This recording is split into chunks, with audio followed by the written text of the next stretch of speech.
गर्मियों के दिन आ रहे हैं और महालक्ष्मी सेल्स आपके लिए तैयार है लेटेस्ट कंज्यूमर अप्लायंसेस के साथ। Branded air conditioners, best brands, best offers के साथ आपके लिए अवेलेबल है महालक्ष्मी सेल्स में। एयर कूलर्स जो आपके पूरे घर में ठंडी हवा से आपके दिन को और खुशनुमा बनाए। Single door refrigerator, double door refrigerators, inverter battery, deep freezers, visi cooler, LED televisions, semi and fully automatic washing machines, water purifier, RO plus UV, आटा चक्की, water dispensers, water coolers, mini refrigerators, सभी appliances best brands के best offers के साथ आपके लिए available है Mahalakshmi sales में। मुरबाड माळशेज घाट महामार्गावरील वैशाखरे वळणावर आज सकाळी भीषण अपघात घडलाय।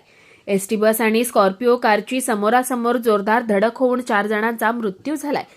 या अपघातात 4 जण गंभीर जखमी झाले असून जखमींमध्ये 2 मुलांचा समावेश आहे। त्यांच्यावर जवळच्या सरकारी रुग्णालयात उपचार सुरू आहेत। कल्याणहून अहिल्यानगरच्या दिशेने जाणारी एसटी बस वैशाखरे येथील वळणावर आली असताना समोरून येणाऱ्या स्कॉर्पिओ सोबत तिची जोरदार धडक झाली। धडक इतकी भीषण होती की दोन्ही वाहनांच्या पुढील भागाचा चुराडा झाला। कल्याण अहिल्यानगर महामार्गावरील वैशाखरे वळणाजवळ ओव्हरटेक करण्याच्या प्रयत्नात हा अपघात झाल्याची प्राथमिक माहिती समोर आली आहे। कुणाल मात्रे, स्वानंद मीडिया, कल्याण। ताज्या घडामोडींसाठी स्वानंद न्यूजला सबस्क्राइब करा आणि बेल आयकॉनवर क्लिक करा।